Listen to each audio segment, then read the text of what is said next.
टूटने लगे हौसले तो ये याद रखना, टूटने लगे हौसले तो ये याद रखना, बिना मेहनत के तख्तो ताज नहीं मिलते। ढूंढ लेते हैं अंधेरों में मंजिल अपनी, क्योंकि जुगनू कभी रोशनी के मोहताज नहीं होते। विद्यार्थियों, जैसे कि आप लोग को पता है कि यूपी बोर्ड की परीक्षाएं बहुत नज़दीक हैं। इसमें हम सब लोग बहुत कम समय में बहुत अच्छी तैयारी कैसे करें, तो उसके लिए आप सब लोग हमारे साथ जुड़ जाइए। आपको हम बहुत ही अच्छी तैयारी कराने वाले फिजिक्स में। देखिएगा, आज हमारे पास पहला टॉपिक हमारे पास लिया हमने कूलाम का नियम तथा वैद्युत क्षेत्र चैप्टर हमारे पास है। इसमें से हमने लिया है किसको, कूलाम का नियम। चैप्टर हमारे पास है कूलाम का नियम तथा वैद्युत क्षेत्र। इसमें हमने पहला टॉपिक सेलेक्ट किया है जो कि पेपर की दृष्टि से बहुत ही इम्पोर्टेंट टॉपिक होने वाले हैं, कूलाम का नियम। चलिए देखिएगा दोस्तों, कूलाम का नियम होता क्या है। जैसे दो बिंदु आवेश होते हैं, ठीक है। दो बिंदु आवेश अगर स्थिर हैं, एक स्थान पर रुके हुए हैं, या फिर देखिएगा तो इसमें क्या होता है कि जब दो बिंदु आवेश एक दूसरे से कुछ दूरी पर रखे होते हैं तो उनके बीच में आकर्षण या प्रतिकर्षण बल कार्य करता है, जैसा कि आप सबको पता है। तो इसमें जैसा कि देखेंगे कूलाम का नियम में, कूलाम का नियम भी इसी पर डिपेंड होता है। तो कूलाम के नियम में क्या बताया गया कि जब दो बिंदु आवेश हमने यहाँ पर दोनों बिंदु आवेश को Q1 और Q2 रख लिया है और उनके बीच की दूरी क्या रखा हमने, R रख लिया। देखिएगा, तो सबसे पहले हमारे पास काम क्या होगा कि कूलाम का नियम क्या होता है उसको समझेंगे। तो देखिएगा, कूलाम का नियम क्या होता है, दो बिंदु आवेशों के, यहाँ पर हमारे पास दो बिंदु हैं, इन दो बिंदुओं के आवेशों के मात्राओं के गुणनफल के अनुक्रमानुपाती तथा उनके बीच की दूरी के वर्ग के व्युत्क्रमानुपाती लगने वाले आकर्षण या प्रतिकर्षण बल को कूलाम का नियम कहते हैं। चलिए देखिएगा, तो हमसे पहले यहाँ पर डेरिवेशन इसका देखेंगे, फॉर्मूला क्या बनता है, कैसे बनता है। तो हमने क्या रखा कि माना हमने Q1 और Q2 दो आवेश रख लिया और एक दूसरे से R दूरी पर स्थित हैं। तो देखिएगा, अभी हमने परिभाषा में क्या पढ़ा कि Q1 और Q2 मतलब दोनों आवेश जो हमारे पास हैं, इन दोनों की मात्राओं के गुणनफल के अनुक्रमानुपाती होता है। यहाँ पर देखिए हमने सिंबल भी लगा दिया है। और उसके बाद हमने क्या पढ़ा है कि उनके बीच की दूरी के वर्ग के व्युत्क्रम में है, तो व्युत्क्रम कर लिया हमारे पास। चलिए, तो यहाँ पर हमारे पास फार्मूला क्या बनेगा, F proportional to Q1 Q2 upon R square. चलिए, इसके बाद देखेंगे जब हम ये हमारे पास जो अनुक्रमानुपाती का सिंबल दिया गया है इसको हटाएंगे तो एक कांस्टेंट बन जाता है, एक कांस्टेंट प्राप्त हो जाता है जिसको हमने स्मॉल के रख लिया। और स्मॉल के क्या होता है, इसकी वैल्यू क्या होती है, इसकी वैल्यू होती है 9 × 10⁹ न्यूटन मीटर स्क्वायर प्रति कूलाम स्क्वायर होता है। देखिएगा, तो और ये जो के होता है इसको 1/, यहाँ पर देखिएगा इसको हम 1/4πε0 भी कह सकते हैं। जो 9 × 10⁹ रखा हमने उसकी वैल्यू क्या होती है, वो होता है, ये किसकी वैल्यू होती है, 1/4πε0 की वैल्यू होती है। तो जहाँ पर अब यहाँ पर देखिएगा तो जो के था हमने के की जगह पर क्या रख लिया, 1/4πε0 या ε0 इसको बोल सकते हैं, और Q1 Q2 upon R square. और मात्रक हमारे पास बल का मात्रक पता है सबको, न्यूटन होता है, तो यहाँ पर हमने न्यूटन रख लिया।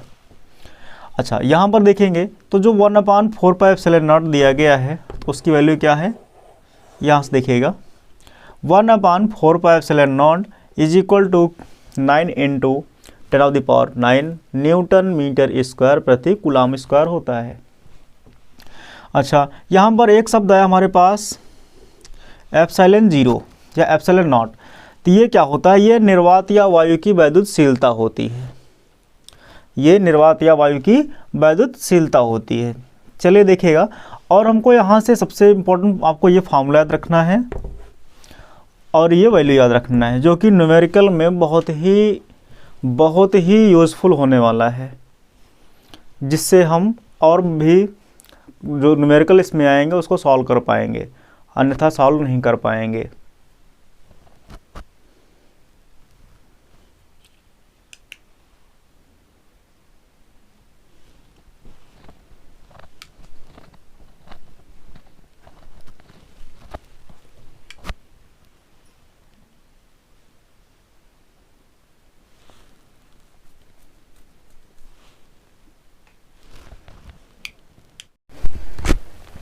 प्यारे बच्चों, देखिए जैसे कि अभी हमने फॉर्मूला डेरिवेट किया था f is equal to 1/4πε0 Q1 Q2 upon R square. तो वहाँ पर एक शब्द आया था हमारे पास एप्सिलॉन नॉट। एप्सिलॉन नॉट होता क्या है, इसकी वैल्यू क्या होती है, मात्रक क्या होता है। देखिए ऑब्जेक्टिव में बहुत बार आया है पेपर में, ऑब्जेक्टिव में कि एप्सिलॉन नॉट का मात्रक क्या होता है। बहुत से बच्चे क्या करते हैं, न्यूटन मीटर स्क्वायर पर कूलम स्क्वायर में टिक कर देते हैं, तुरंत गलत हो जाता है। तो सही क्या होता है वो हमको पता हो, मतलब पढ़ना है।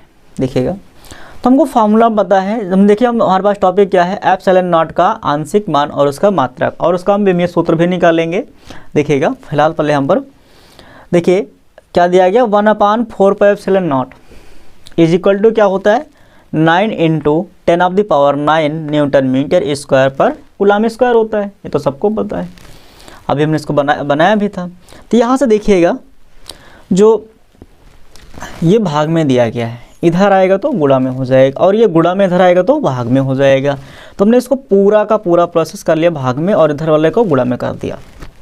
अब यहाँ से देखिएगा हमको 4π की वैल्यू तो पता है, 4π की वैल्यू पता है, इसलिए हम इसको भी इधर ही ट्रांसफ़र कर देते हैं।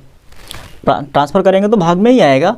तो हमारे पास यहाँ पर बच गया क्या, एप्सिलॉन नॉट। और देखिए कूलम स्क्वायर तीसरा पद है, पहले पहुँच गया, तो हो गया कूलम स्क्वायर और प्रति न्यूटन मीटर स्क्वायर। ठीक है, तो यहाँ से हमारे पास क्या बन गया, epsilon not is equal to 4π × 9 × 10⁹। ठीक है, इतना हो गया। अब यहाँ से थोड़ा समझिएगा, epsilon not is equal to, देखो हमने यहाँ पर न्यूमेरिकल सॉल्व करना है, मतलब इसकी वैल्यू कितनी होती है, एग्जैक्ट वैल्यू तो पता नहीं है। फिलहाल हमको जो लगभग 2-3 अंक तक हम सॉल्व करते हैं। ठीक है, देखिएगा एप्सिलॉन नॉट, तो यहाँ पर क्या हो जाएगा, 1/4, पाई का मान क्या होता है 3.14 रख लिया हमने। उसके बाद ये तो हमारे पास 9 × 10⁹ तो दिया ही गया था। और मात्रक क्या बन गया, देखिए थोड़ा सा, कूलम स्क्वायर प्रति न्यूटन मीटर स्क्वायर। यहीं से आपको देखिएगा, यहीं से आपसे ऑब्जेक्टिव क्वेश्चन 1 नंबर का बनता है क्या, एप्सिलॉन नॉट का मात्रक क्या होता है, एप्सिलॉन नॉट का मात्रक क्या होता है। तो आप बताओगे कूलम स्क्वायर, क्या बताओगे, कूलम स्क्वायर प्रति न्यूटन मीटर स्क्वायर बताओगे। ठीक है, चलिए देखेंगे आगे। 1/, हो गया। अब यहाँ से हम इसको गुणा कर लेते हैं, मल्टीप्लाई कर लिए, तो गुणा करने पर हमारे पास आ गया 12.56। कितना आ गया हमारे पास, 12.56 × 9 × 10⁹ कूलम स्क्वायर प्रति न्यूटन मीटर स्क्वायर हो गया हमारे पास। अब देखिए फिर से इसका हमने मल्टीप्लाई किया तो हमारे पास कितना आ गया, 113.04 × 10⁹ कूलम स्क्वायर प्रति न्यूटन मीटर स्क्वायर हो गया हमारे पास। चलिए अब हमको क्या करना है, इससे पूरे से भाग करना है 1 में। किसमें भाग करना है, 1 में। जब 1 में भाग करते हैं तो इसकी वैल्यू कितनी आती है, 8.85 × 10⁻⁻12 कूलम स्क्वायर प्रति न्यूटन मीटर स्क्वायर हो जाता है। यही इसकी वैल्यू हो जाएगी। न्यूमेरिकल सॉल्व करते समय आपको हर एक जगह पर एप्सिलॉन नॉट अगर दिया गया है तो आपको उसकी वैल्यू क्या रखना है, 8.85 × 10⁻⁻12 हो जाता है। चलिए ये तो हमारे पास मात्रक भी हो गया और इसका आंकिक मान भी हो गया, न्यूमेरिकल वैल्यू भी निकल आई। लेकिन अब हम इसमें एक टॉपिक और ऐड कर रहे हैं, विमीय सूत्र क्या होता है इसका विमीय सूत्र क्या होता है, डायमेंशनल फार्मूला क्या होता है। चलिए अभी हमने एक फॉर्मूला सॉल्व किया था कूलॉम के नियम से, F is equal to 1/4πε0 Q1 Q2 upon R square, मात्रक में हमारा न्यूटन होता ही है। चलिए यहाँ से जो ε0 दिया गया था इसको हमने यहाँ पर ट्रांसफ़र कर दिया, इसको यहाँ पर और इसको यहाँ पर कर लिया, ठीक है। तो हमारे पास यहाँ पर बच रहा है 1/4π, ठीक है। क्या बच रहा है? 1/4π दिया जा रहा है। तो ये जो होता है आंकिक मान होता है, और सबको पता है कि आंकिक मान का कोई बीमा नहीं होता है। जब इसका कोई मात्रक नहीं बनेगा, ठीक है, जब इसका कोई मात्रक ही नहीं बनेगा तो इसका बीमा कहाँ बन पाएगा, तो सबको पता है। चलिए अब आगे देखते हैं Q1 Q2 upon R square. तो यहाँ देखिए हमारे पास ये तो बचा ही था हमारे पास, यहाँ पर हमने वो लिख लिया क्या, Q1 Q2 अपान, और यहाँ से F में ट्रांसफ़र किया था ना, तो F आर स्क्वायर हो जाएगा, ठीक है। देखिए प्यारे बच्चों आगे यहाँ पर Q1 और Q2 दिया गया है, Q1 और Q2।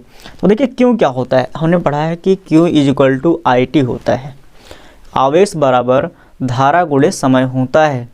ये तो बहुत बेसिक फार्मूला होता है हमारे पास, ठीक है। जहाँ से इलेक्ट्रिसिटी स्टार्ट होती है वहीं से इसका निगमन हो जाता है, वहीं से फार्मूला बन जाता है। तो चलिए देखिएगा, तो धारा का मात्रक एम्पियर और समय का मात्रक समय, तो यहाँ से हो जाएगा हमारे पास AT।